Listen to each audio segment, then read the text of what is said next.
ನಮಸ್ಕಾರ ಫ್ರೆಂಡ್ಸ್. ನಾನಿವಾಗ ನಿಮಗೆ ಏನು ಹೇಳಕ್ಕೆ ಬಂದಿದ್ದೀನಿ ಅಂತಂದರೆ, ಈ ಒಂದು ವಿಡಿಯೋದಲ್ಲಿ ನಾನು ನಿಮಗೆ ನಿಮಗೆ ಆದಂಥ ಒಂದು ಒಳ್ಳೆಯ ಟಿಪ್ಸ್ ಕೊಡಕ್ಕೆ ಬಂದಿದ್ದೀನಿ. ಅದೇನಪ್ಪ ಅಂತಂದರೆ, ನೀವು ನಿಮ್ಮದೇ ಆದಂಥ ಒಂದು ಸ್ವಂತ ವಿಡಿಯೋ ಮಾಡಿ ಅಂತ ಹೇಳಿದ್ದೆ. ಆಮೇಲೆ ನಿಮ್ಮದೇ ಆದಂಥ ಒಂದು ಕ್ರಿಯೇಟ್ ಮಾಡಿ ವಿಡಿಯೋ ಮಾಡಿ ಅಂತ ಹೇಳಿದ್ದೆ. ಆಮೇಲೆ ಕಡಿಮೆ ಅವಧಿಯಲ್ಲಿ ವಿಡಿಯೋ ಮಾಡಿ ಅಂತ ಹೇಳಿದ್ದೆ ಅಲ್ವಾ, ಅಂದರೆ ಇಂದಿನ ಒಂದು ವಿಡಿಯೋದಲ್ಲಿ.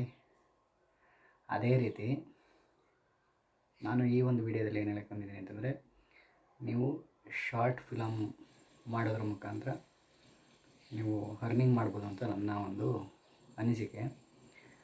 ಇನ್ಫ್ಯಾಕ್ಟ್ ನಾನು ಮಾಡಿಲ್ಲ ಶಾರ್ಟ್ ಫಿಲಮ್ಸ, ಬಟ್ ನೀವು ಮಾಡಿ ಅಂತ ನಾನು ಹೇಳಕ್ಕೆ ಬಂದಿದ್ದೀನಿ. ಯಾಕೆಂತಂದರೆ ಅದ್ರ ಮುಖಾಂತರನೂ ಅರ್ನಿಂಗ್ ಮಾಡ್ಬೋದು ಅಂತ ನನಗೆ ಅನಿಸಿದೆ. ಬಟ್ ನಾನು ಮಾಡಬೇಕು ಅಂತ ಇದ್ದೀನಿ, ಬಟ್ ಟೈಮ್ ಸಿಕ್ಕಿಲ್ಲ. ಮಾಡ್ತೀನಿ ಖಂಡಿತ.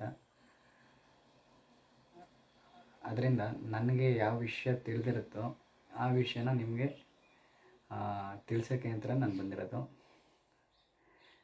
ಇನ್ಫ್ಯಾಕ್ಟ್ ಒಬ್ಬೊಬ್ಬರಿಂದನೂ ಒಂದು ಕಲಿತೀವಿ. ಸೊ ಅದರಿಂದ ಶಾರ್ಟ್ ಫಿಲಮ್ಸ್ ಎಷ್ಟು ಟೈಮ್ ಮಾಡಬೇಕು, ಅಂದರೆ ಆ ಶಾರ್ಟ್ ಫಿಲಮ್ನ ಎಷ್ಟು ನಿಮಿಷದೊಳಗೆ ಕಂಪ್ಲೀಟ್ ಮಾಡಬೇಕು ಅಂತಂದರೆ, ಕೇವಲ ಒಂದು 15ರಿಂದ ಒಂದು 20 ನಿಮಿಷದೊಳಗೆ ಶಾರ್ಟ್ ಫಿಲಮ್ಸ್ಗಳನ್ನ ಮಾಡಬೇಕು. ಏಕೆ ಅಂತಂದರೆ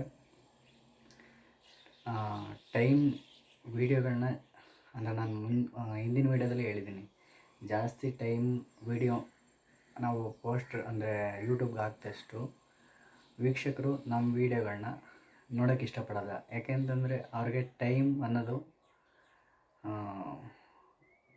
ಜಾಸ್ತಿ ಟೈಮ್ ಇದ್ದಷ್ಟು ಅವ್ರಿಗೆ ಟೈಮ್ ಸ್ಪೆಂಡ್ ಮಾಡೋಕ್ಕೆ ಅವ್ರಿಗೆ ಇಷ್ಟ ಇರೋದಿಲ್ಲ. ಸೊ ಅದರಿಂದ ಆದಷ್ಟು ನೀವು 15ರಿಂದ 20 ನಿಮಿಷದೊಳಗಡೆ ವೀಡಿಯೋನ ಕಂಪ್ಲೀಟ್ ಮಾಡೋಕ್ಕೆ ಟ್ರೈ ಮಾಡಿ. ಶಾರ್ಟ್ ಫಿಲಮ್ ಮಾಡಿ ಅರ್ನಿಂಗ್ ಮಾಡಿ ಯೂಟ್ಯೂಬಲ್ಲಿ. ಹಾಗೆ ನನ್ನ ಒಂದು ಯೂಟ್ಯೂಬ್ ಚಾನಲ್ನ ಸಬ್ಸ್ಕ್ರೈಬ್ ಮಾಡಿ ಹಾಗೂ ಬೆಲ್ಲೈಕಾನ ಕ್ಲಿಕ್ ಮಾಡಿ. ನನ್ನ ಪ್ರತಿಯೊಂದು ವೀಡಿಯೋಗಳು ನಿಮ್ಮ ಒಂದು ಮೊಬೈಲ್ಗೆ ಬರ್ತವೆ. Thank you so much. Thanks friends.